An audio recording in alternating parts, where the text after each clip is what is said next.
नमो तच्चा भगवतो अरहतो सम्मा सम्बुद्धच्च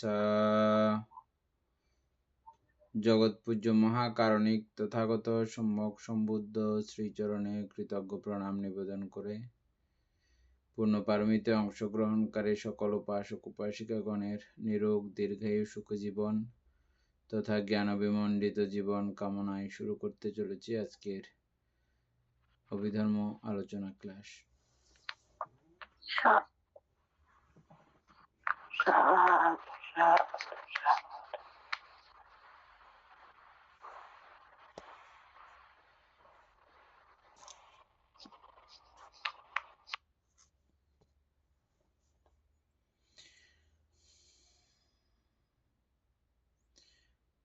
এই 5 নাম্বারটা পুতুল বাবু পড়েন।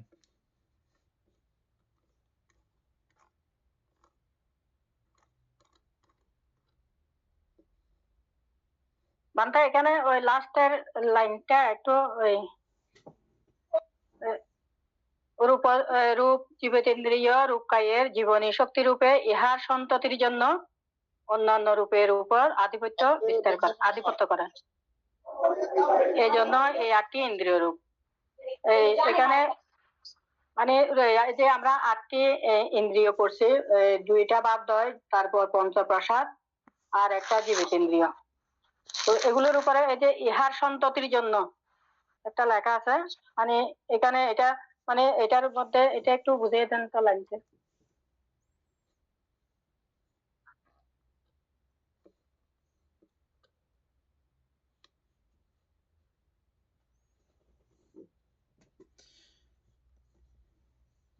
চক্ষু তীক্ষ্ণ হইলে বিজ্ঞানও তীক্ষ্ণ হয়, এগুলো কমপ্লিট আছে। তারপরে একই রূপে শ্রোতাদি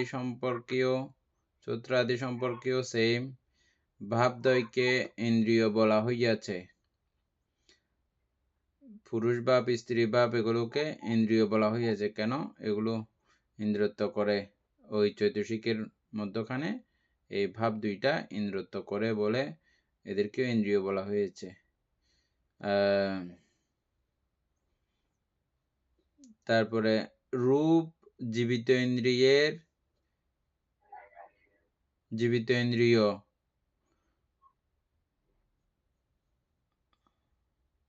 রূপ কায়ের জীবনী শক্তিরূপে ইহার সন্ততির জন্য অন্যান্য রূপের উপর আধিপত্য করে। এই জন্য এই 8টি ইন্দ্রিয় রূপ। আচ্ছা, তাহলে ওই আপনারা রূপের জীবিত ইন্দ্রিয় যখন এই জীবিত ইন্দ্রিয় যখন আমাদের নামরূপ সংশ্লিষ্ট হয়, যখন অরূপ তখন এর ব্যাপার না। যখন আমাদের সঙ্গে যখন নামরূপের সংশ্লিষ্টতা হয় তখন আমরা জানি যে অবশ্যই সর্বচিত্ত সাধারণ চতুষিকের মধ্যে জীবিতেন্দ্রিয় আছে। এটা নামের জীবিতেন্দ্রিয়, আর এই নামের জীবিতেন্দ্রিয় আমাদের রূপের সঙ্গে এটা সংশ্লিষ্ট হয়ে যায়, সংযুক্ত হয়ে যায়। আমাদের প্রত্যেকটা শরীরের একদম প্রত্যেকটা জায়গার মধ্যে আমাদের এই সংবেদনশীলতা বা অনুভূতি যেখানে আছে, অনুভূতি থাকলে বুঝতে হবে যে সেখানে জীবিত ইন্দ্রিয় আছে।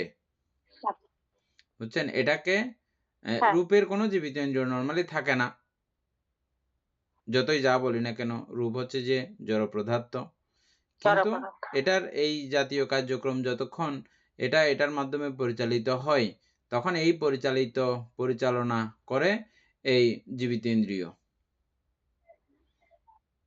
আর জীবিত ইন্দ্রিয়গুলো পরিচালনা করতে গিয়ে বা ওই জীবিত ইন্দ্রিয়র অবস্থান কেন্দ্র থাকতে গিয়ে সবকিছুর মধ্যে এই 28 প্রকার যে রূপ দেখেছি আমরা, সব রূপের মধ্যে ও আধিপত্য করে। রূপ জীবিত ইন্দ্রিয়, বুঝছেন? আবার সূক্ষ্মভাবে এটাও মনে রাখতে হবে যে রূপের কোনো জীবিত ইন্দ্রিয় নাই। রূপ এটা জড় পদার্থ। আর এটাতে এখন আমরা এখানে জীবিত ইন্দ্রিয় আছে বলতেছি, আমাদের চেতনা শক্তি সহ যতদিন বেঁচে আছে ততদিন পর্যন্ত এইভাবে শরীরের প্রত্যেকটা অঙ্গ প্রত্যঙ্গের মধ্যে এই জীবনী শক্তি নামক একটা অবস্থা আমরা অনুভব করতেছি, দেখতেছি না? ওই জীবনী শক্তি বা ওই জীবিত ইন্দ্রিয়টা অন্যান্য রূপের উপরে, অন্যান্য রূপ বলতে 28 প্রকার রূপ, বাকি সবগুলো, এই একটা জীবিত ইন্দ্রিয় বাদ দিয়ে আর বাকি সবগুলো জীবিত ইন্দ্রিয় নয়, এক জীবিত ইন্দ্রিয় একটা। আর ওই জীবিত ইন্দ্রিয় সব রূপের মধ্যে ইয়া করে, কি আধিপত্য করে, ইন্দ্রত্ব করে, বুঝছেন? এ আবার কোথায় ইন্দ্রত্ব না, চৈতসিক আদির মধ্যে তার ইন্দ্রত্ব না, এটা হচ্ছে যে ওই রূপের অন্যান্য রূপাদির মধ্যে ও ইন্দ্রত্ব করে। লেখা আছে এই ইহার সন্ততির জন্য, ইহার সন্ততির জন্য, সন্ততি বুঝেন তো না?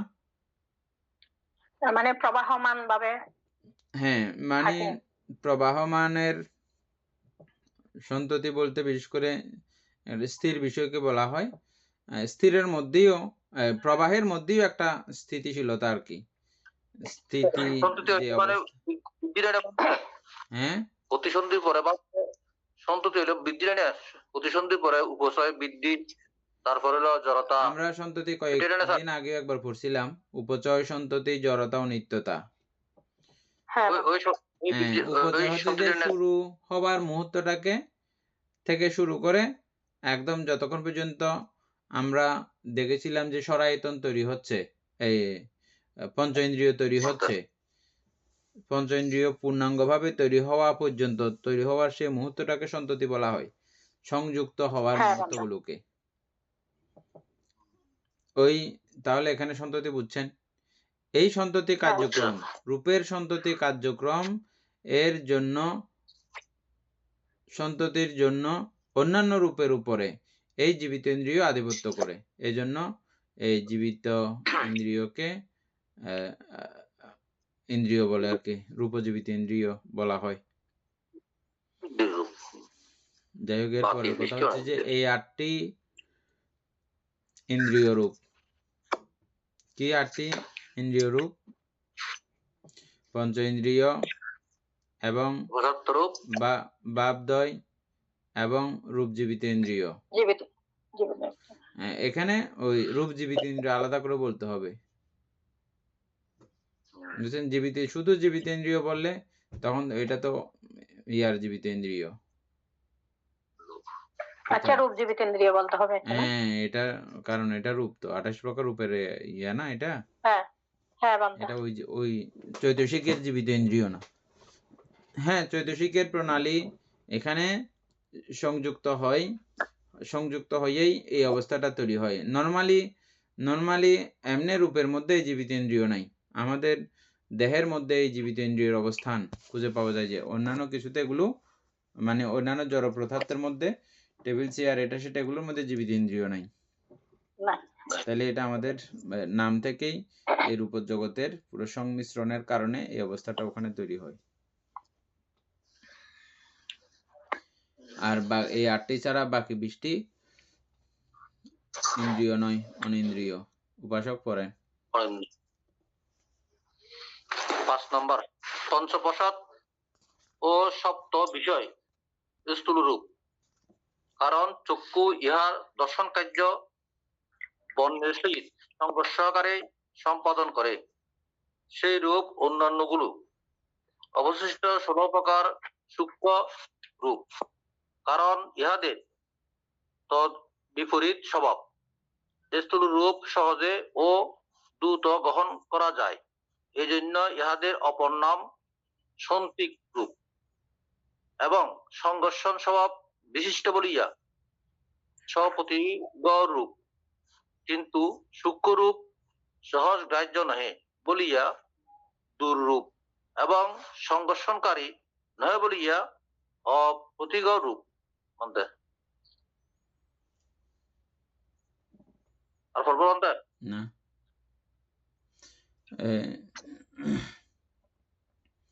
দিবেন বাবু, এটা চ্যাট জিপিটির মধ্যে শর্ট করে একটু দেখে পেলেন। পঞ্চপ্রসাদ ও সপ্ত বিষয় স্থূল রূপ, এটা জিজ্ঞেস করলে ও কি উত্তর দেয় একটু দেখেন।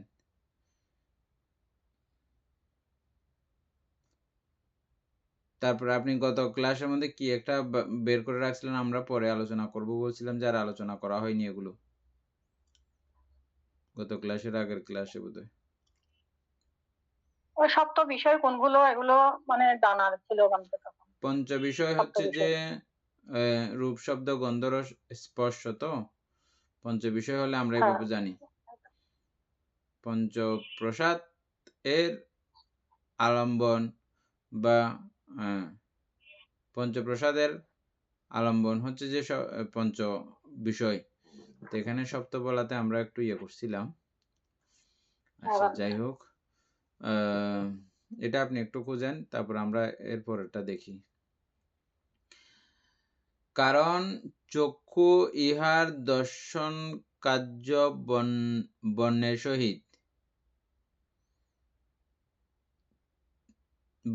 সহিত সংঘর্ষণাকারে সম্পাদন করে। এদেরকে মানে স্থূল রূপ বলা হয়, পঞ্চপ্রসাদ এবং সপ্ত বিষয়কে স্থূল রূপ বলা হয়, মানে 12টা। তো এই সপ্ত বিষয় কোনগুলো, তার মানে 28 প্রকার রূপের মধ্যেই এগুলো আছে।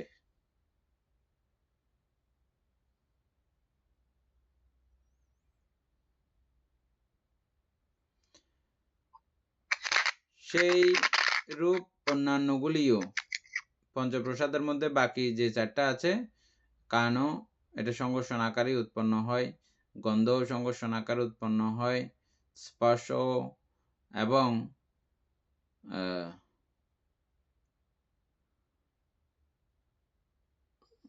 রসও সেম। সপ্ত গোচরূপ গুলো সপ্ত গোচরূপ আছে না, গোচরূপগুলো সাতটি, বলেন ওইগুলো তো। মনে হয় হ্যাঁ, গোচরূপগুলো সপ্ত বিষয় মানে সপ্ত গোচরূপ বলেন তো, এগুলো আবৃত্তি করেন। গন্ধ রস এবং অপদার্থ বর্জিত অন্তে, এগুলো বলছে আর কি। আপদার্থ বর্জিত ভূতত্রয়। হ্যাঁ, ওইগুলো আর কি বলতে। তাইলে আপদার্থ বর্জিত ভূতত্রয়, তারপরে বলে 3টা গেল, বর্ণগন্ধ রস ওজ, না বর্ণগন্ধ, হ্যাঁ বর্ণ গন্ধ শব্দ রস বর্ণগন্ধ শব্দ রস, তারপরে এটাই বলতেছে। হ্যাঁ, তাহলে ঠিক আছে, এই সপ্ত বিষয়। আপদার্থ এটা অনুভব করা যায় না বলে এটা স্থূল রূপ নয়, এটা সূক্ষ্ম রূপ। আপদার্থ হচ্ছে যে সূক্ষ্ম রূপ।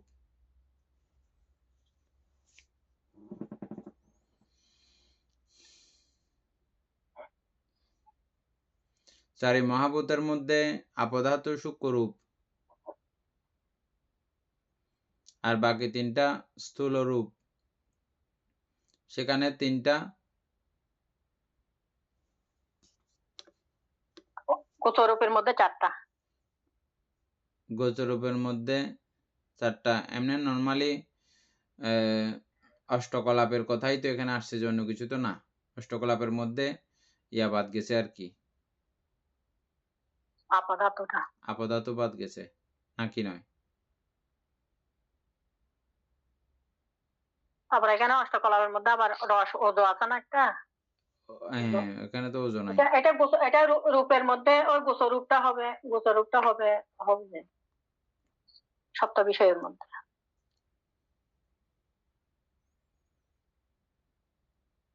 বর্ণ গন্ধ রস ওজ আপদার্থ বর্জিত ভূতত্রয়। আর ওদিকে হইলে বর্ণ গন্ধ রস ওজ, ওজ তো এখানে নাই, ওজোর জায়গাতে কি আছে যে রূপ শব্দ গন্ধ রস, রূপ শব্দ গন্ধ রস রূপ। আচ্ছা, এখানে শব্দ আসছে যে, ওখানে শব্দ নাই। এখানে শব্দটা ইয়া হয়েছে, শব্দ হচ্ছে গোচরূপ।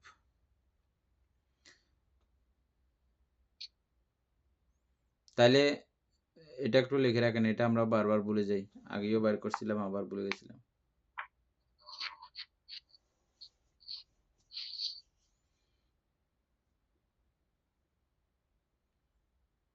অবশিষ্ট 16 প্রকার সূক্ষ্মরূপ। একটা চার্ট বানাইতে বলছিলাম অমিতপূর্ব, এর আগে যেগুলো করছিলাম প্রত্যেকটা 2 ভাগ 2 ভাগ করে একটা চার্ট করতে বলছিলাম, বানায় এভাবে রেখে দিয়েছেন না? এখানে 12টা বাদ দিয়ে বাকিগুলো সব সূক্ষ্মরূপ। সূক্ষ্মরূপগুলো একটু আবৃত্তি করেন। 12টার মধ্যে বানতে প্রসাদ আচ্ছা, সপ্ত বিষয় এটা বলছি, আর পঞ্চপ্রসাদ এটা এখানে 12টা। এগুলো হচ্ছে স্থূল রূপ। আর সূক্ষ্মরূপ হবে যে 16টা হবে যে মহাভূত রূপ একটি, আপদাতু, তারপর ভাব রূপ 2টি, স্ত্রী ভাব, পুরুষ ভাব, তারপর হৃদয় রূপ, হৃদয় বাস্তু, জীবিত রূপ, জীবিত ইন্দ্রিয়, আহার রূপ, কবলীকৃত আহার, পরিচ্ছেদ রূপ, আকাশ ধাতু, বিজ্ঞপ্তি রূপ, কায় বিজ্ঞপ্তি, বাক বিজ্ঞপ্তি, তারপর বিকার রূপের মধ্যে লঘুতা, মৃদুতা, কর্মণ্যতা, আর লক্ষণ রূপের মধ্যে উপচয়, সন্ততি, জড়তা, অনিত্যতা। 4, 5, 6, 7, 8, 16টা। এই 16টা বান্ধব।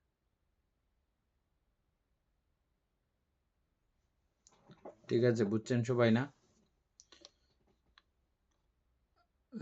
কারণ ইহাদের তদ্বিপরীত স্বভাব, ওই স্থূলরূপের বিপরীত স্বভাব। স্থূলরূপ সহজে বা দ্রুত গ্রহণ করা যায়, আর সূক্ষ্মরূপ দ্রুত গ্রহণ করা যায় না। এই জন্য ইহাদের অপর নাম সন্তিক রূপ। সন্তিক মানে কাছে, নিকটে। সন্তিক রূপ এবং সংঘর্ষণ স্বভাব বিশিষ্ট বলিয়া প্রতীক রূপও বলা হয়। সন্তিক রূপও বলা হয়, প্রতীক রূপও বলা হয়। ওই 12টাকে বুঝছেন? হ্যাঁ, ওই 12টাকে। এবং সব প্রতীক রূপও বলা হয়। প্রতীকও বলতে পারবেন, সব প্রতীকও বলতে পারবেন।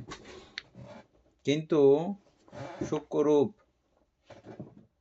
সহজ ভাবে গ্রহণযোগ্য বা গ্রাহ্য নয় বলিয়া দুর্রূপ, এবং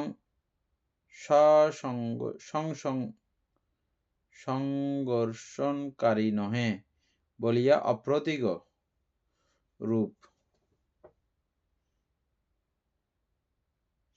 তাইলে অপ্রতীক রূপও বলা যাবে, আর সংঘর্ষণকারী নহে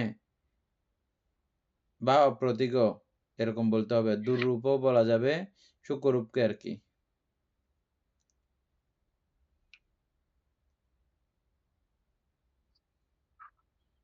আর তো সমস্যা নাই এখানে, না বুঝার কিছু নাই এখানে।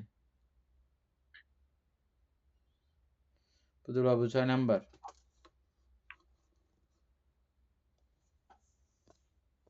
এখানে সূক্ষ্মরূপ হচ্ছে যে মানে যেটা মানে চোখে ধরা পড়ে না রূপের মধ্যে, আমাদের রূপের মধ্যে বুঝা মানে রূপের মধ্যে সাহায্য করে, কিন্তু চোখে ধরা পড়ে না, এরকম না বানতে। আর ওই এটা দেখা যায়, চোখের ব্যাপার না, এটা চোখের পুরো ব্যাপার না। চোখ তো শুধু রূপকেই দেখবে যে। আরো এই যে শব্দ কি আপনি চোখে দেখতেছেন? না, শব্দ এটা কানে শুনতেছেন। তাও এটা মানে বলার মতো, বুঝাই দেওয়ার মতো, বুঝানির মতো, বা আমরা বুঝতে পারি মতো এরকম একটা অবস্থা আছে, বোঝা যায়। ওগুলো বোঝা যায় না। এই সূক্ষ্মভাবে এটা চিন্তা করতে হয় যে এরকম একটা বিষয় আছে, খুব সূক্ষ্মভাবে চিন্তা করতে হয়।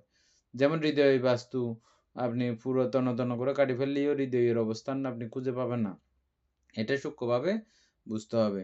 এটা যেগুলো সূক্ষ্ম, এগুলোকে সূক্ষ্মরূপ বলা হচ্ছে আর কি। যেমন আপনি শরীরকে পুরো তন্ন তন্ন করে কাটিয়ে খুঁজিয়ে বার করলেও আপনি স্ত্রী ভাব, পুরুষ ভাব এগুলো খুঁজে পাবেন না। এগুলো সবকিছু মিলিয়ে মিশিয়ে এমন একটা অবস্থা তৈরি হয়, শরীরের কোনো অঙ্গ প্রত্যঙ্গ স্ত্রী ভাব বা পুরুষ ভাব না।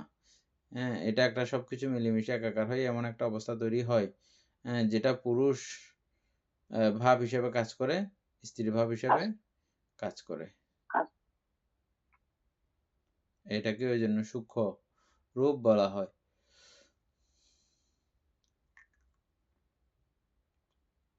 তারপরে উপাসক পড়েন।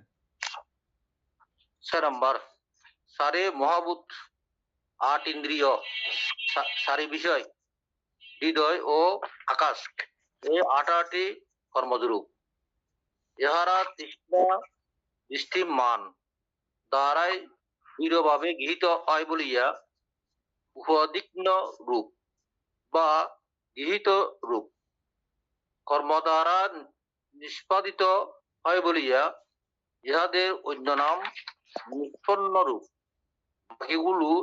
বাকিগুলি অনুপাদিন্য বা অগৃহীত বা অনিষ্পন্ন রূপ। 6 নাম্বার, দীপেন বাবু এটা আলোচনা করেন তো।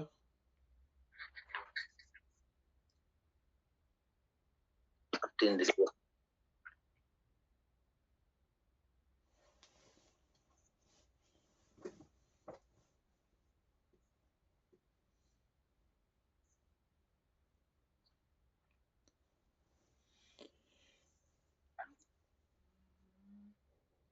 চারি মহাভূত হচ্ছে 8 ইন্দ্রিয়। দীপেন বাবু মিউট করা।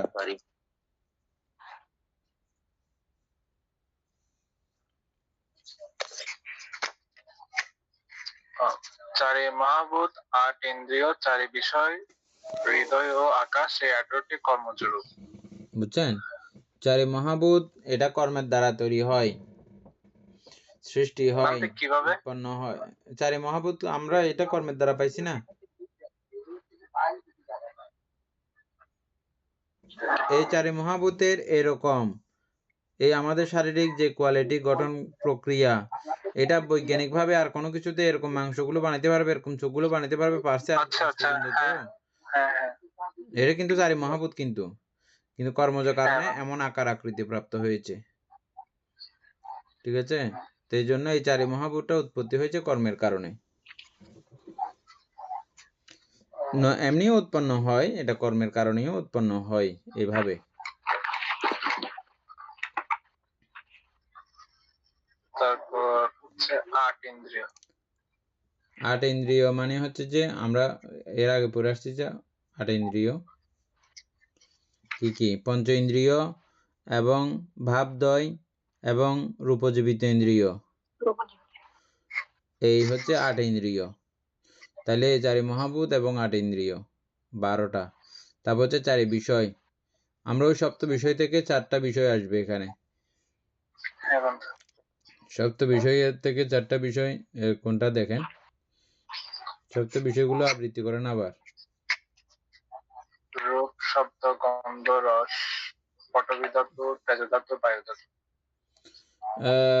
কিন্তু চারে মহাভূত এখানে একবার আসছে, তাহলে আবার চারি বিষয় আবার সেম ভাবে আসবে এরকম তো ঘটনা না। চারি বিষয়ের মধ্যে শব্দ, রূপ, শব্দ, গন্ধ, রস আসবে আর কি।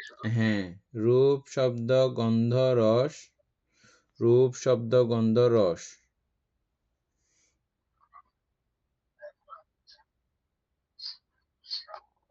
রূপ, রূপ এটা কর্মজ তৈরি, ঠিক আছে? রূপ। তারপরে শব্দ, শব্দ কর্মজ কারণে কি শব্দ তৈরি হয়েছে? কর্মজ রূপ তো না এটা। শব্দ, তাও গন্ধ,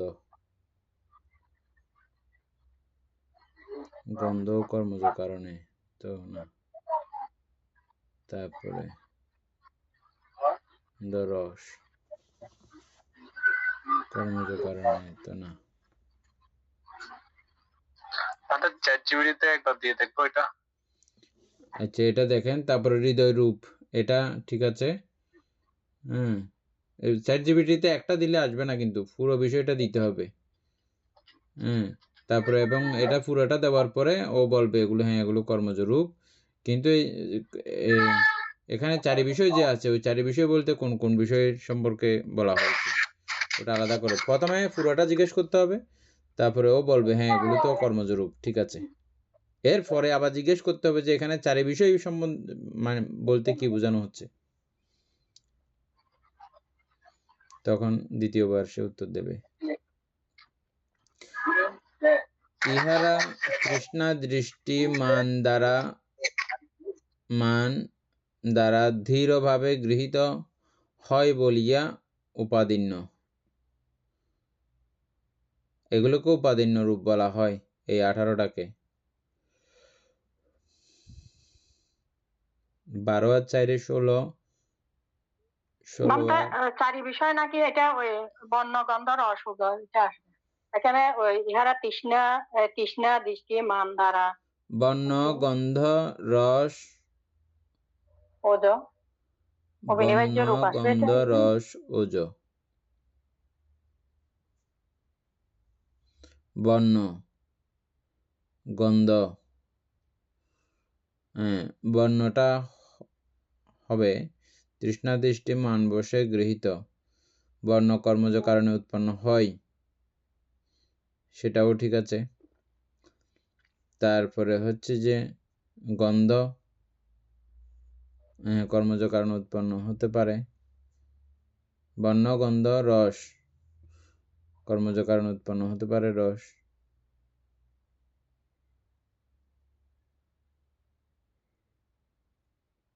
ওজ হতে পারে। আচ্ছা যাই হোক চ্যাটজিপিটি থেকে একটু দেখো। তাইলে এগুলোকে উপাদিন্য রূপ বা গৃহীত রূপ বলে কর্ম দ্বারা নিষ্পাদিত হয় বলিয়া ইহাদের অন্য নাম কর্ম নিষ্পন্ন রূপ বা নিষ্পন্ন রূপ। বাকিগুলি হচ্ছে যে অনুপাদিন্য বা অগৃহীত বা অনিষ্পন্ন রূপ। তাহলে দুইভাবে দুই পরিচয়ে এদেরকে জানা যায়, নিষ্পন্ন রূপ হিসেবেও জানা যাবে, তারপর উপাদিন্য রূপ হিসাবেও। তৃষ্ণা থেকে উপাদানে গঠিত বা তৃষ্ণা থেকে উপাদান পর্যন্ত যাইতে পারে বলিয়া উপাদিন্য,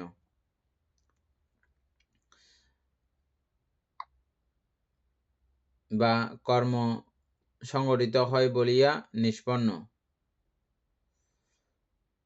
তারপরে বাকিগুলো অনুপাদিন্য।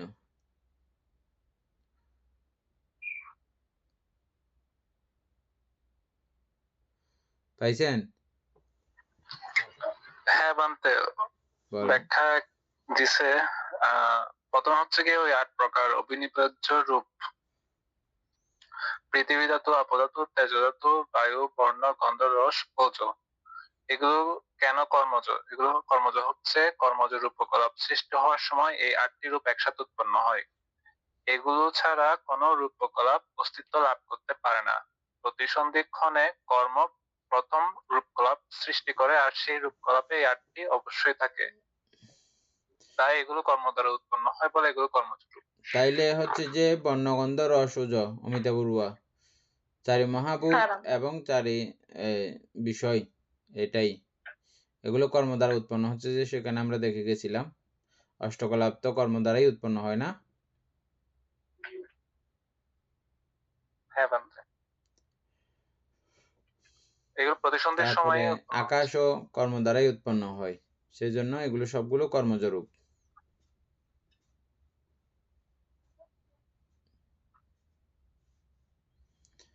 হ্যাঁ, এটার একটা ব্যাখ্যা দিছে বান্ধে। হ্যাঁ, কেন আকাশ ধাতু কর্মজ, সেটা বলতেছে যে কর্মজ রূপকলাপ উৎপন্ন হলে সেই রূপকলাপের সীমা নির্ধারণের জন্য আকাশ ধাতু উৎপন্ন হয়।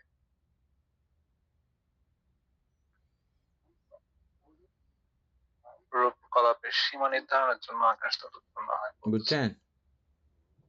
না ভান্তে উৎপন্ন হয় না, এটা অটোমেটিক ভাবে খালি এরকম একটা শূন্য জায়গা থাকে, ওটাকে আকাশ ধাতু বলা হচ্ছে আর কি। আর এটা পদার্থের সঙ্গে পদার্থের যে ফাঁকা জায়গাটা খালি জায়গাটা ওটাই হচ্ছে যে আকাশ ধাতু। তো এটা যেহেতু এটার সঙ্গে সংমিশ্রিত হয়ে থাকতেছে, এই জন্য উৎপন্ন হয়েছে বা কর্ম দ্বারা উৎপন্ন হয় বলে বলা হচ্ছে। মানে এই আকাশ ও তা ছাড়া আমাদের দেহ চলতে পারে না, দেহ হতে পারে না।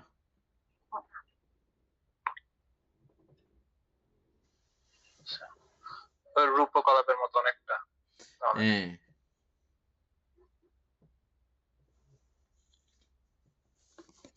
তাহলে শেষ হয়েছে এটা। তো এই প্রশ্নগুলোর উত্তর কি গ্রুপে দিয়ে দিব কাজ শেষে? হ্যাঁ, দিয়ে দে, তাহলে সবাই লিখে আচ্ছা, রাখলো থাকলো।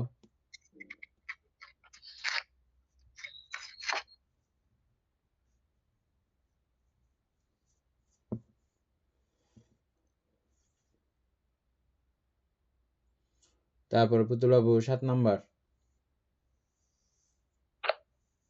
7 নম্বর, বন্য চক্ষুগ্রাহ্য, এজন্য ইহা দৃশ্যমান রূপ, বাকি সব অদৃশ্যমান। তাহলে কি মানে ওই একটা ছাড়া চক্ষু বাকি 27টা। হুম। এরকমটা।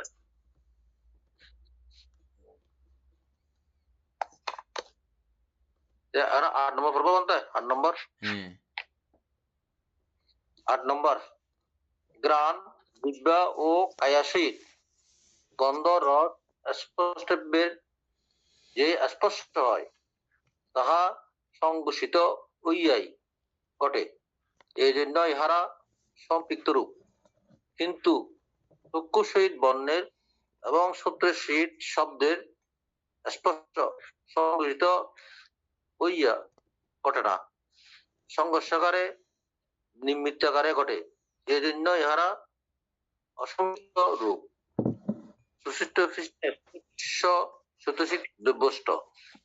রূপায়তনকে দৃষ্ট বলা হয়, কারণ ইহা দর্শনের বিষয়। শব্দায়তন শ্রবণের বিষয় বলিয়া শ্রুত, কিন্তু গন্ধ রস ও স্পষ্টব্যের আয়তনকে অনুমিত মূত বলা হয়, কারণ ইহারা সম্পৃক্ত রূপ। অবশিষ্ট রূপগুলি বিজ্ঞাত, কারণ তাহারা বিজ্ঞান ও চিত্তের বিষয়। মানতে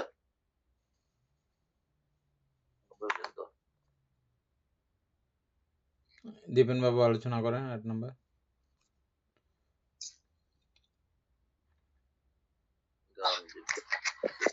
ঘ্রাণ, জিহ্বা ও কায়ের সহিত গন্ধ রস ও স্পষ্টব্যের যে স্পর্শ হয়, তাহা সংঘর্ষিত হইয়াই ঘটে। অর্থাৎ আমাদের ঘ্রাণ দ্বার, জিহ্বা দ্বার, কায়ের দ্বারে এই গন্ধ রস ও স্পষ্টব্য যে আলম্বন গুলো আছে, সেগুলো স্পর্শ হওয়ার মাধ্যম হচ্ছে গিয়ে সংঘর্ষ। অর্থাৎ ঘ্রাণের সাথে গন্ধের সংঘর্ষ হয় বলে সেটা স্পর্শিত হয়। জিহ্বার সাথে রসের সংঘর্ষ হয় বলে এটা স্পর্শিত হয়। কায়ার সাথে স্পষ্টব্য আলম্বনের সংঘর্ষ হয় বলে সেটা স্পর্শ হয়। এই জন্য এগুলোকে সম্পৃক্ত রূপ বলা হচ্ছে। অর্থাৎ একটার সাথে একটা লেগে যাচ্ছে বলে সেটা সম্পৃক্ত রূপ বলছে। আর বাকি সবগুলো অসম্পৃক্ত রূপ, এগুলো ছাড়া বাকি সবগুলো।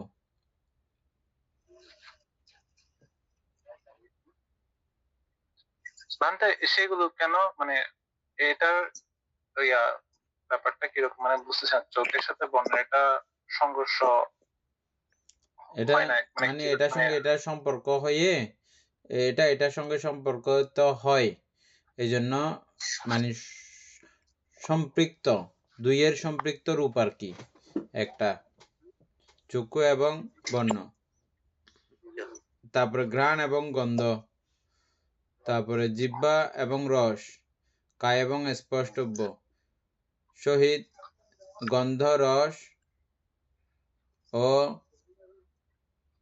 স্পষ্টব্যের যেই স্পর্শ হয়, তাহা সংঘর্ষিত হইয়া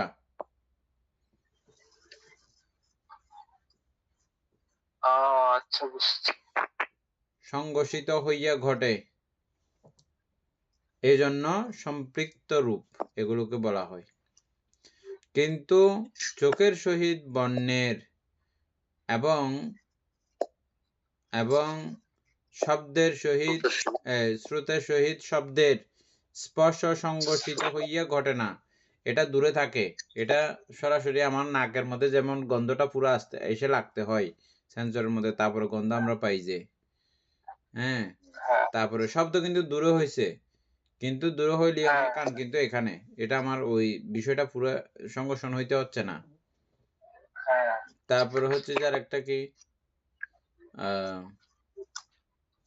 দুইটা তো, একটা হচ্ছে শব্দ, একটা হচ্ছে বর্ণ। বর্ণ দূরে থাকছে, দূরে থেকেও আমার এখানে সরাসরি কি হয়েছে, সম্পৃক্ত হয়েছে। এই জন্য এগুলোকে সম্পৃক্ত রূপ বলা হয়। গ্রাণ, জিহ্বা, কায়। বাকি বান্তা অপশিষ্টে, আর বাকি সবগুলো হচ্ছে যে অসম্পৃক্ত রূপ।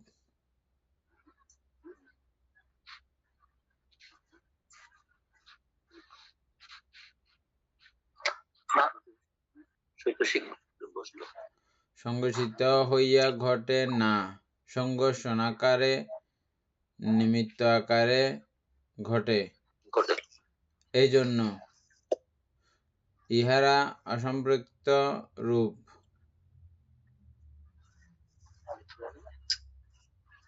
মানে শুধু অসম্পৃক্ত রূপ হচ্ছে শুধু এই দুইটা, বর্ণ এবং অসম্পৃক্ত হচ্ছে যে শুধু বর্ণ শব্দ না, বাকি সবগুলো। না, বান্তের নিচে বলছে বাকি। আচ্ছা, হ্যাঁ, এই জন্য ইহারা অসম্পৃক্ত রূপ। শ্রুতের সহিত শব্দের, চক্ষু সহিত বর্ণের এবং শ্রুতের সহিত শব্দের স্পর্শ অসংঘর্ষিত হইয়া সংঘর্ষিত হইয়া ঘটে না, সংঘর্ষিত হইয়া ঘটে না, সংঘর্ষণ আকারে নিমিত্ত আকারে ঘটে। এমনি সংঘর্ষণ আকারে, ঠিক আছে, সংঘর্ষণ আকারে, তবে নিমিত্ত আকারে ঘটে, ওই দূরের নিমিত্ত দেখার মাধ্যমে এটা ঘটে। এই জন্য ইহারা অসম্পৃক্ত রূপ। তাহলে দুইটাকে বলা হচ্ছে শুধু, হ্যাঁ, সম্পৃক্ত এবং অসম্পৃক্ত রূপ। এটা 66 পৃষ্ঠার মধ্যে চৈতসিক স্পর্শ চৈতসিক দ্রষ্টব্য, এটা স্পর্শ চৈতসিক আমরা পড়ছিলাম, কি পড়ছিলাম তো ভুলে গেছি এখন। রূপায়তনকে দৃষ্ট বলা হয় কারণ দর্শনের বিষয় বাকি সব দৃশ্য নয়। আর শব্দায়তনকে শ্রুত বলিয়া বাকি সবগুলো শব্দ নয়। কিন্তু গন্ধ, রস ও স্পষ্টব্য আয়তনকে অনুমিত বা মূত বলা হয়।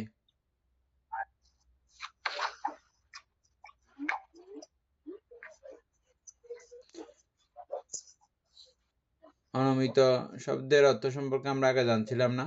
মূত শব্দের অর্থ সম্পর্কে মানে অনুভব করা যায়, মূত মানে অনুভব করা।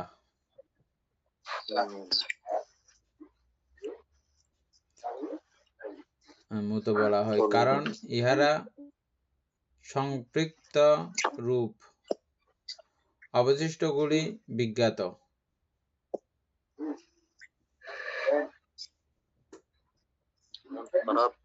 গন্ধ, রস, স্পষ্টব্যকে অনুমিত বলা হয়, বাকি সবগুলো হচ্ছে যে বিজ্ঞাত।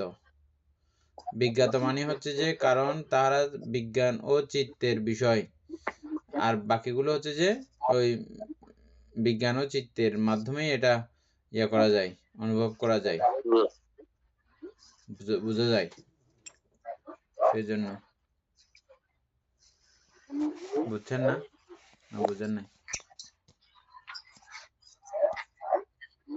অর্থাৎ বান্তে ওই রূপগুলি আমরা ইয়া দিয়ে, মানে এই পঞ্চেন্দ্রিয় দিয়ে আমরা বুঝতে পারি না, এগুলো চিত্তের মাধ্যমে বুঝতে হয়। ওটা সরাসরি অনুভব করা যায় মূত, অনুমিত। আর বাকি যেগুলো আছে এগুলোকে সবগুলো আমরা বিজ্ঞানের মাধ্যমে বা চিত্তের মাধ্যমে বুঝতে পারি, চিত্তের বিষয় এগুলো।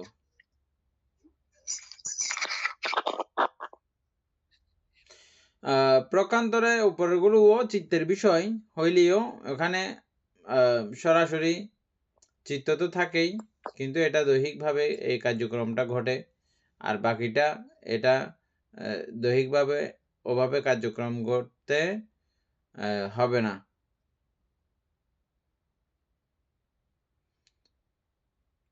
বিজ্ঞাত বা বিজ্ঞান বা চিত্তের বিষয় এটা, আশা করে বুঝছেন।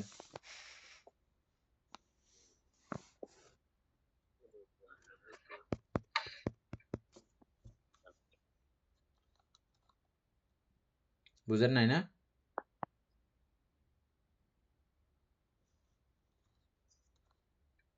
আমরা তো পঞ্চেন্দ্রিয়ের আলম্বনের এগুলো তো বুঝতে পারতেছি, কিন্তু বিজ্ঞাতের মধ্যে যে আলম্বন গুলো আছে সেগুলো যদি একটু মানে বললে হয়তো বা বুঝতে পারতাম।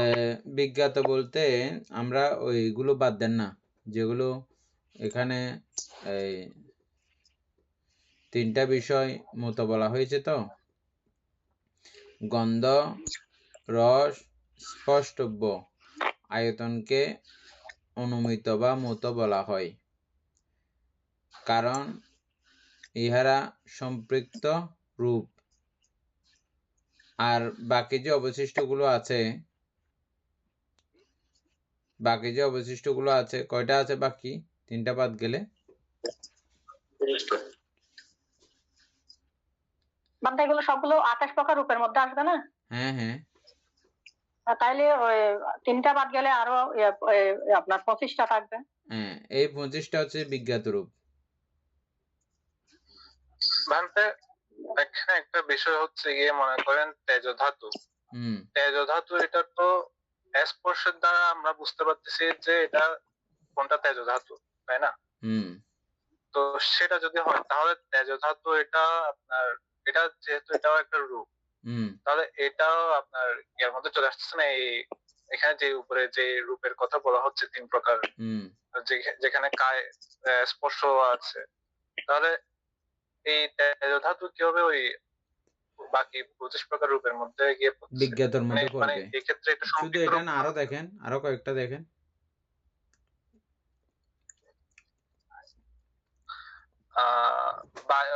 বায়ু ধাতু যদি বলি, তারপরে আরো দেখেন, এটাও তো স্পষ্ট।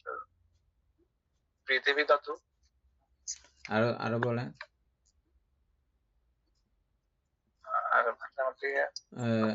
রূপায়তনকে দৃষ্ট বলা হয়, কারণ ইহা দর্শনের বিষয়। শ্রবণের বিষয়।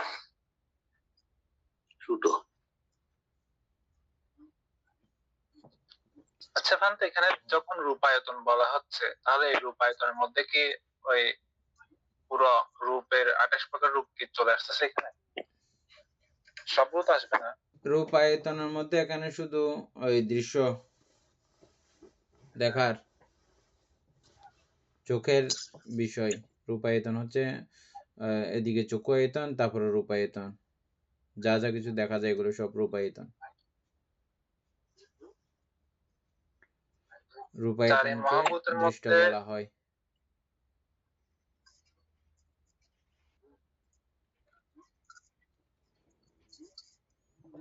মানে চারি মহাভূতের মধ্যে পৃথিবী যেটা আছে সেটা তো দৃষ্ট মধ্যে পড়বে না?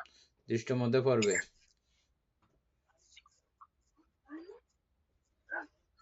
এভাবে যদি আমি অবশিষ্ট বিজ্ঞাত, অবশিষ্টগুলি বিজ্ঞাত।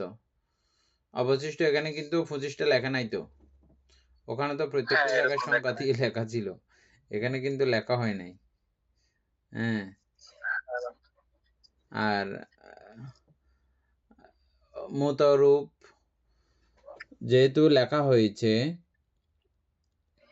মতরূপ রূপায়তনকে দৃষ্ট বলা হয়, কারণ ইহা দর্শনের বিষয়। শব্দায়তনকে শ্রবণের বিষয় বলিয়া শ্রুত, দৃষ্ট শ্রুত আর গন্ধ ও রস স্পষ্ট বয়তনকে মূত। দৃষ্ট শ্রুত মূত। দৃষ্ট শ্রুত মূত। মূত মানে হচ্ছে যে মূত। সম্পৃক্ত রূপগুলো ভান্তে হ্যাঁ সম্পৃক্ত রূপগুলোকে বলতেছে কি মূত। হ্যাঁ বলা হয় কারণ ইহা সম্পৃক্ত অবশিষ্ট বাকিগুলো হচ্ছে বিজ্ঞাত, মানে বিজ্ঞান দ্বারা চিত্তের বিষয়। বিজ্ঞাতের মধ্যে ভান্তে জীবিত ইন্দ্রিয় আসবে মনে হচ্ছে। আচ্ছা, এটা বের করে রাখবেন, কালকে আমরা আবার দেখবো। হ্যাঁ, চ্যাট জিপিটি থেকে আপনি বের করে রাখবেন মনে করে। প্রশ্নকে তাহলে লিখে রাখি। হ্যাঁ, এখন আমার মাথায় ধরতেছে না এটা। অমিতা বড়ুয়া 9 নাম্বার পড়েন। আমরা তাহলে 6 নাম্বার 8 নাম্বারটা পুরো কমপ্লিট না, তবে ওই 66 পৃষ্ঠা, এটা কত পৃষ্ঠার মধ্যে আছে এটা একটু বাইর করে রাখবেন, কোন জায়গার মধ্যে আছে বুঝছেন? ওটা একটু দেখলে আবার ইয়া হবে, পরিষ্কার হতে পারে। 9 নাম্বার পড়েন।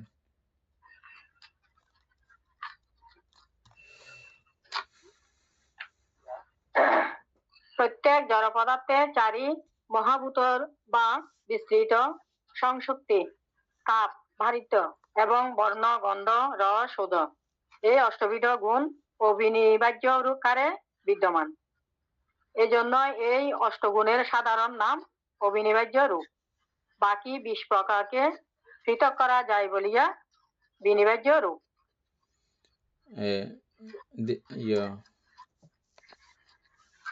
নয়ন বাবু এটা ইয়া করেন তো, বুঝাই দেন তো।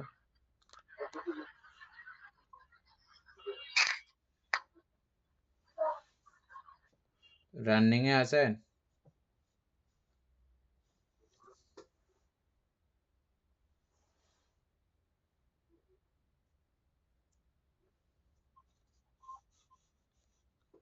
কই নয়ন বাবু নাই?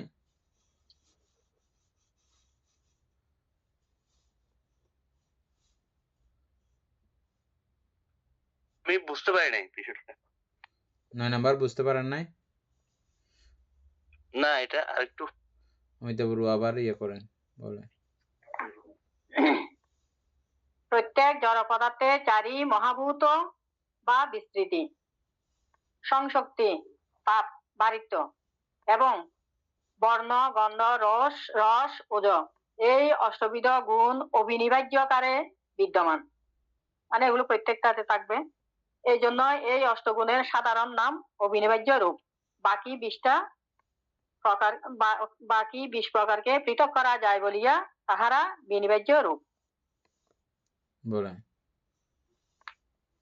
অনিবার্য মানে হচ্ছে বলতে এটাতে অবশ্যই আছে এই 8টি পদার্থ আর কি, আর বাকি 20টার মধ্যে এটা বিরাজমান নাই।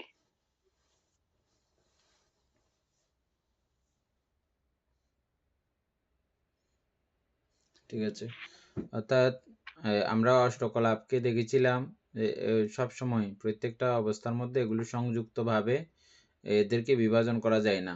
বিভাজন করলেও আরো সেখানেও এই 8-এর সমন্বয় সমষ্টি অবশ্যই থাকে। শুধু এই 8টা রূপের বেলায় হচ্ছে যে এই কথাটা অবিনিবার্য, আর বাকি সবগুলোকে আলাদা আলাদা করে বিভাজন করা যায় 28-এর মধ্যে, আর বাকি 20টা, আর বাকি 20টা হচ্ছে যে বিভাজনযোগ্য, বিভাজিত হয়।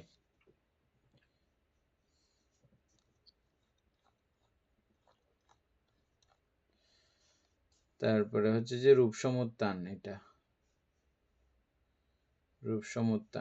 রূপসমুত্থান এমনি আজকে সময় কভার করবে না। অমিতা বড়ুয়া পড়েন। রূপ সমুত্থান, এখানে রূপের সমুত্থান বলতে কিছু না হইতে রূপের উৎপত্তি নহে, কিছু না হইতে রূপের উৎপত্তি নহে। এই প্রকার উৎপত্তি রহস্যাবৃত। দুগ্ধ হইতে যেমন দধির উৎপত্তি, তেমন রূপের এক অবস্থা হইতে অন্য অবস্থার উৎপত্তি রূপ সমুত্থান। রূপের দৃশ্য সমুত্থানের কারণ কর্ম, চিত্ত, ঋতু এবং আহার।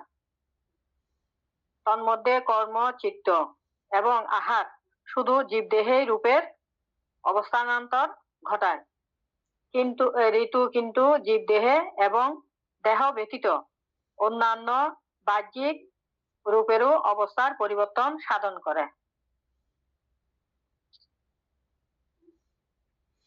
এটা খুব গুরুত্বপূর্ণ জায়গা, বুঝছেন? এটা বুঝলে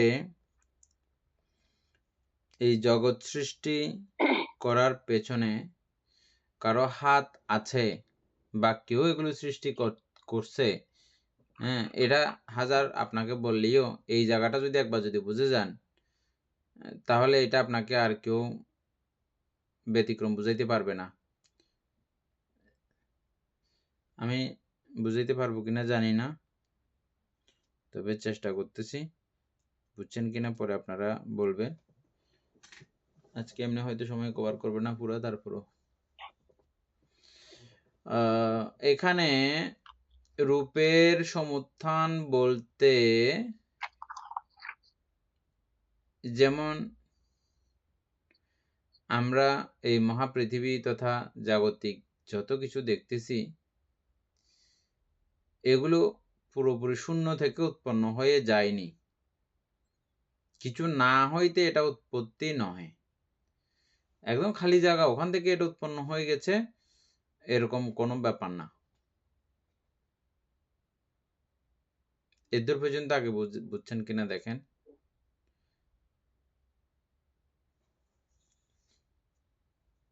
খালি থেকে, শূন্য থেকে এরকম কোন রূপ উৎপত্তি হয়ে যায় না একদম। সেজন্য বলা হচ্ছে যে কিছু না হইতে বা শূন্য হইতেই এই রূপের উৎপত্তি নহে।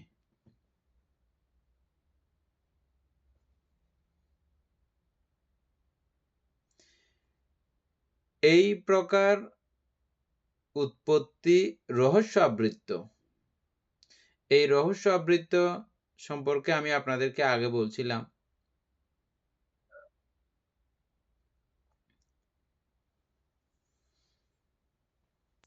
মহাশূন্যের মধ্যে যেটা আমাদের চোখে ধরা পড়বে না বা বৈজ্ঞানিক এমন কোনো সূক্ষ্মাতি সূক্ষ্ম যন্ত্রপাতি, অণুবীক্ষণ যন্ত্রের একদম চরম থেকে চরম সীমা বাইর করলেও এমনও কিছু ক্ষুদ্র অষ্টকলাপ আছে যেগুলো কোনো এরকম কোনো গ্লাস বা এরকম কোনো অণুবীক্ষণ যন্ত্র নাই, ওগুলোকে দেখা যাবে। তবে দেখা যাচ্ছে না বলে সেখানে আপনি বলতে পারবেন না যে কি নাই, এখানে অষ্টকলাপের সমাহার নাই, এটা বলা যাবে না। এমনি শূন্য মনে হচ্ছে, ঠিক আছে শূন্যই দেখতেছি, দেখাই যাচ্ছে শূন্য, তাই বলে যে এখানে শূন্য এরকম না। এগুলো এভাবে পুরো বিভাজিত হয়ে পুরো শূন্যের মধ্যে এই কলাপের অবস্থান কিন্তু আছে। আচ্ছা, এই রহস্যটা কি?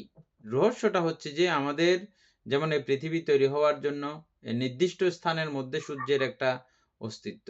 সূর্য হচ্ছে যে কোনো একটা গ্রহের মধ্যে নির্দিষ্ট টাইম স্পেয়ার হয়ে যাওয়ার কারণে বা ওই জায়গার কার্যকারণ, সূর্যের আশপাশের যে অবস্থাগুলো ছিল সেই অবস্থাগুলোকে কেন্দ্র করে ওটাতে আগুন ধরে গেছে একটা গ্রহের মধ্যে, বুঝছেন? তো এই আগুন ধরা অবস্থাকে ওটাকে আমরা এখন বলতেছি সূর্য। আগুন জ্বলতেছে আর কি একটা জিনিসের মধ্যে, একটা পৃথিবীর মতো বা পৃথিবী থেকে কত হাজার গুণ বড় বলতেছে না, কত লাখ গুণ বড় বলতেছে না, ওরকম একটা গ্রহের মধ্যে এটা আগুন ধরে গেছে। তা আগুন ধরেছে, ওই আগুন ধরা অবস্থায় ওই গ্রহটাকে আমরা এখন বলতেছি যে কি সূর্য। ওটা থেকে ওরকম একটা তাপ নির্গত হচ্ছে। পাশাপাশি চাঁদের একটা আকর্ষণ বিকর্ষণ ব্যাপার সহ অন্যান্য আরো গ্রহ যেগুলো আমরা এখানে বৈজ্ঞানিকভাবে আমরা যে 7টা না কয়টা গ্রহ আমাদের আশপাশে দিয়া বলি না, সৌরজগৎ বলি যে কয়টাকে কেন্দ্র করে। সৌরজগৎ তো চিনেন সবাই না? বুধ, শুক্র, পৃথিবী, মঙ্গল, বৃহস্পতি, ইউরেনাস, নেপচুন, প্লুটো। হ্যাঁ, ওই সৌরজগৎ সহ আরো এমন কিছু আমাদের পরিবেশের মধ্যে এমন কিছু গ্রহ আছে, ওই গ্রহগুলোর কারণে এক একটা এরকম ক্ষমতা বা এক একটা অবস্থা তৈরি হয়, যে অবস্থার কারণে এই সবুজ গ্রহ আমাদের এই পৃথিবী যেখানে পানি এভাবে হতে পারে, এবং এই পানিগুলো এভাবে থাকার কারণে, জলবায়ু এভাবে থাকার কারণে অন্যান্য প্রাণের সৃষ্টি, প্রাণের উৎপত্তি, হ্যাঁ, এই সবকিছু মিলিয়ে একটা বিশাল একটা রহস্য। কিন্তু এই রহস্যটা এক হিসাবে বুঝতে গেলে একেবারে সোজা, ইজি। ওই তাপ, ওই ঠান্ডা, ওই গরম, ওইরকম এটা খুব সূক্ষ্মভাবে একটা বিষয় দেখেন। আমরা যখন ওরকম একটা সিজন আসবে, সময় আসবে, তারপর আমরা মাটির মধ্যে ইয়া করি, একটু করে কুঁড়ে কিছু জিনিসপত্র দিয়ে তারপর একটা বিচি ইয়া করে দিলে, এখান দিয়ে পাতার উপর করে আমরা একটা ঢাকনা দিই, পাতা দিয়ে বা কলা পাতা বা যেকোনো কিছু পাতা দিয়ে, তারপর এগুলো থেকে একটু গরম একটা ভাবাত্ম অবস্থা তৈরি হয়। তারপর এখান থেকে গজাইয়া সারাগুলো বের হয়ে যায়। খেয়াল করেছেন? এটা একটা এরকম একটা পরিবেশ বানানো হয়েছে। ঠিক একইভাবে এরকম একটা অন্যান্য গ্রহ রাজির কারণে ওরকম একটা তাপের বৈষম্য, তাপের একটা এমন একটা অবস্থা তৈরি হয়, ওই অবস্থা থেকে পৃথিবী নামক গ্রহ যেমন তৈরি হয়েছে, ঠিক একইভাবে আমাদের এই অজস্র রূপকাণ্ডের, রূপরাজ্যের সমস্ত বিষয়গুলো এইভাবেই সংগঠিত হয়, তৈরি হয়।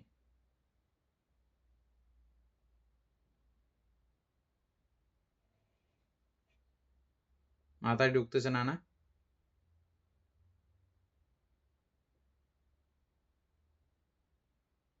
আরেকটা জিনিস উদাহরণ দিই। ঠাডা ফোর্সে যে আপনারা কখনো ঠাডার ফাত্তর টাত্তর কেউ চোখে দেখছেন?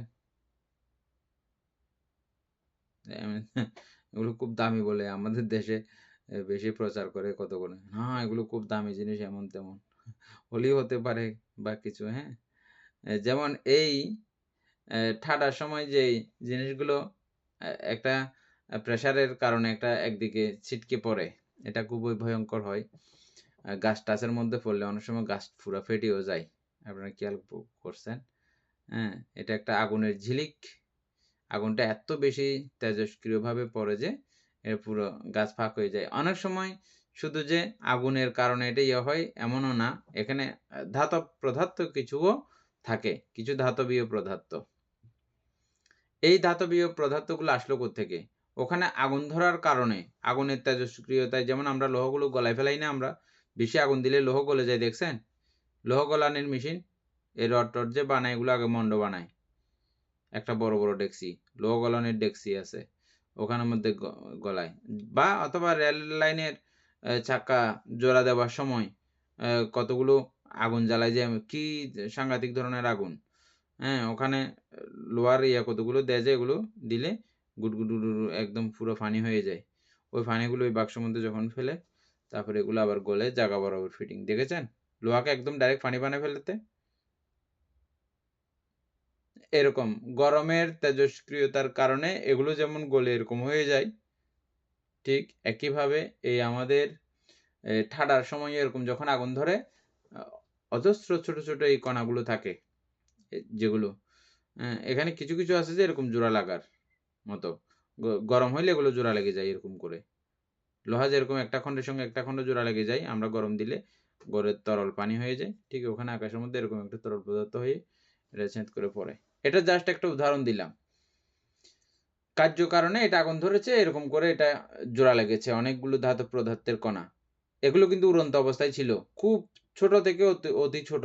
নির্দিষ্ট একটা এলাকার মধ্যে আগুন ধরে গেলে ওই আগুনের এটা জোড়া লেগে একটা ইয়া হয়ে যায়, একটা ক্ষুদ্র অংশ, ছোট অংশ তৈরি হয়ে যায়, হ্যাঁ।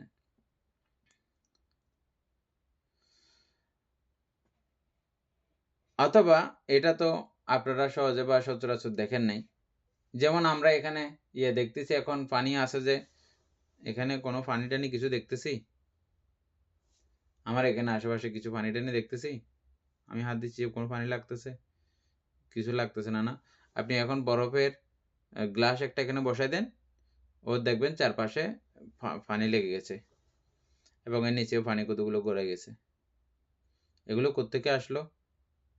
এগুলো আছে, পরিবেশ পেয়েছে মাত্র, ওই গ্লাসের মধ্যে গিয়ে লেগে গেছে, বসে গেছে, এগুলো এতক্ষণ উড়ন্ত অবস্থায় ছিল এগুলো। বুঝছেন? আচ্ছা, এটা তো তারপর আমাদের এই পৃথিবীর মধ্যে এরকম একটা বিষয় আছে, এটার উপস্থিতি আছে, এটা থেকেই এটার উৎপত্তি। ঠিক পৃথিবীর মধ্যে এই গ্রিন হাউসের ভিতরে এই বিষয়টা আছে, মহাকাশের মহাশূন্যের মধ্যেও এরকম কিছু কিছু বিষয়ের আম এ এই চারি মহাভূত তথা অষ্টকলাপের সমষ্টি কিন্তু সারা মহাশূন্যের মধ্যেই ওগুলো কিন্তু বিদ্যমান। দীপেন বাবু বুঝতেছেন? এগুলো বিজ্ঞানের ছাত্ররা বুঝতে খুব সোজা হবে, সায়েন্সের ছাত্র যারা আছে। আর আমিও আপনাদেরকে আরো সুন্দর করে বুঝাইতে পারতাম সায়েন্স নিয়ে পড়াশোনা করলে তখন, বুঝছেন? তো এখন এগুলো পাচ্ছি না আজকে। আচ্ছা, যাই হোক, এটা আমরা কালকে সুন্দর করে সবিস্তারে এই জিনিসটা বোঝাও এমনি দরকার, খুব দরকার। বুদ্ধ নরমালি এই জাগতিক এই সমস্ত কিছুর উৎপত্তি, বিধি, চিন্তা এগুলো করতে মানা করছেন। তবে এখানে এই যে রহস্যের কথা বলা হচ্ছে, এগুলো টুকটাক একটু করে না জানলে আপনাদের কিছু ভ্রান্ত ধারণা, ভুল ধারণা এবং বৈজ্ঞানিক মতের সঙ্গে যে সহমতের একটা ব্যাপার, যদ্দূর পর্যন্ত তারা ঠিক বলছে তদ্দূর পর্যন্ত ঠিকঠাক বুঝতে পারার মতো ওই ক্ষমতাও হবে না, থাকবে না। সেজন্য টুকটাক কিছু বিষয় বোঝারও দরকার আছে। আমরা আবার কালকে সেগুলো আলোচনা করার চেষ্টা করব। আবার সদ্ধর্মপ্রাণ প্রিয় উপাসক উপাসিকা বৃন্দ, এতক্ষণ যাবৎ আমরা অভিধর্ম চর্চা করেছি, এতে আমাদের অপ্রমেয় পুণ্য সাধিত হয়েছে। পুণ্যরাশি অনন্ত চক্রবর্তী সত্যগণকে দান করছি, গুরুভান্তি দিগকে দান করছি, মাতা পিতাগণকে দান করছি, এবং এই পুণ্যের কাছে আমরা প্রত্যেকে প্রার্থনা করব নির্বাণ লাভ অবধি অসৎ ব্যক্তি, মূর্খ ব্যক্তি পাপ মিত্রের সংসর্গ লাভ না করে সদা সর্বদা জ্ঞানদর্শী কল্যাণ মিত্রের সান্নিধ্য সংসর্গ লাভ করতে সক্ষম হয়। এইরূপ সাধক কামনা পোষণ করে আজকের মতো ক্লাস এখানে সমাপ্ত করছি। সাধু সাধু সাধু প্রকাশা বন্দামি ভান্তে।